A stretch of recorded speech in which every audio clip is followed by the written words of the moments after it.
No, it's just uninspiring and overall lazy.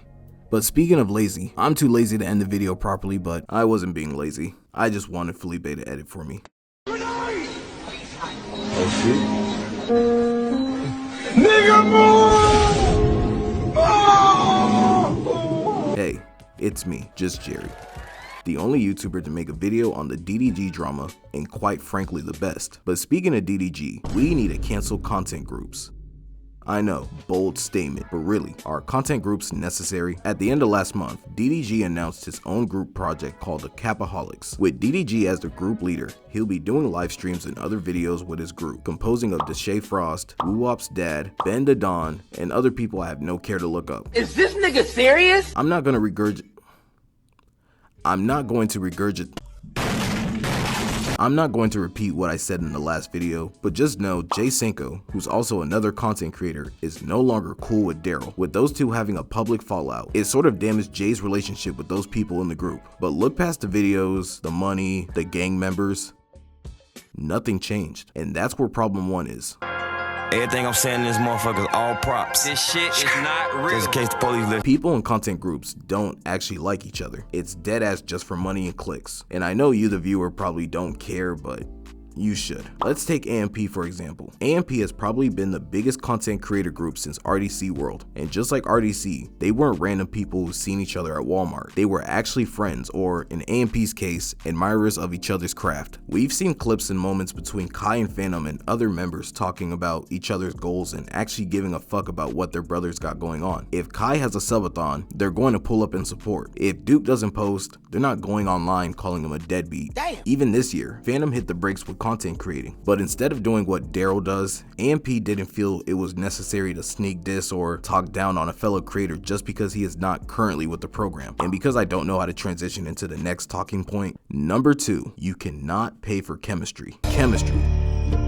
No, not that chemistry. Chemistry is literally the biggest factor in making a group, let alone for media consumption. You have to make sure every member is on the same frequency, and even if one is an outlier, then sooner or later, you'll start to see the cracks. One of the most infamous cases of content groups falling off because of the chemistry is none other than Team 10. At their peak, Jake Paul and his dabbing minions were pretty much the face of content groups. But down the line, many things would get exposed from members, ex-members, assistants. It just got ugly very fast and very sudden. And the environment was very crabs in bucket-like because outside of Jake Paul, literally, none of them have ever reached the level of online success since. You could bring up FaZe as well when discussing chemistry because, I'll be honest, if you consider this chemistry, when we get done, we gonna play this back. All right, well. I think Fashion wanted me, but she wanted back. yo, Thursday? I'm gonna blow her out from the back. then slap my bald head and call me Walt because, no. I know all the YNs and dorks love the FaZe boys, you know, FaZe up. But if I'm being honest, the rebrand only worked for like a couple of minutes. Of course, everyone remembers FaZe in the early days, you know, Call of Duty, trick shots, no blacks allowed. But they rebranded after Snoop Dogg or Bronny got them bankrupt or something, and ever since then, they've been killing it. Well, Banks would leave. And Max. And Rage. You see what the problem is? Why are the most prominent people leaving? It can't be for money because you'd be a fool to think that they're not making well over 6 figures from just brand deals alone.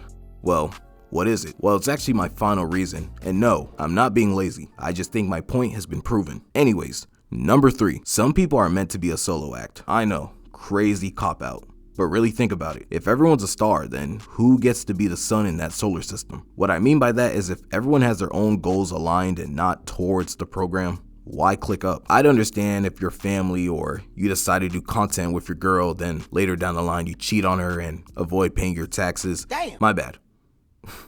Got a little personal, but my point still stands. Why link up if it doesn't mean anything in the long run? Of course, you're gonna get to your goals faster, but they're just built off of pillars of sand. If I join 2Hype and I no longer am satisfied with being part of this group, how do I go back to the way things were? It's not like you're just gonna perish into thin air. Outside of your OG fan base, some people will tune in just because you were part of said group and would still love to support you. But since you're not part of that team anymore, once you leave, you'll end up picking up the pieces again and starting anew.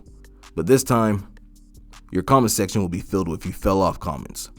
Somebody step up. Show me somebody that's a fucking man. Show me somebody that's got balls of steel. And that could be your girl too. Nigga, what? I don't know. I believe I'd have more to say, but I'm waiting for my Uber to Albuquerque. But what do you think? Are content groups overrated or played out? Which content group do you believe is the best? Should Felipe leave his content group and come back to work for me? Let me know in the comments, and who knows? A response may be there, but if I ever respond, it's because I have free will, and so do you. And in conclusion,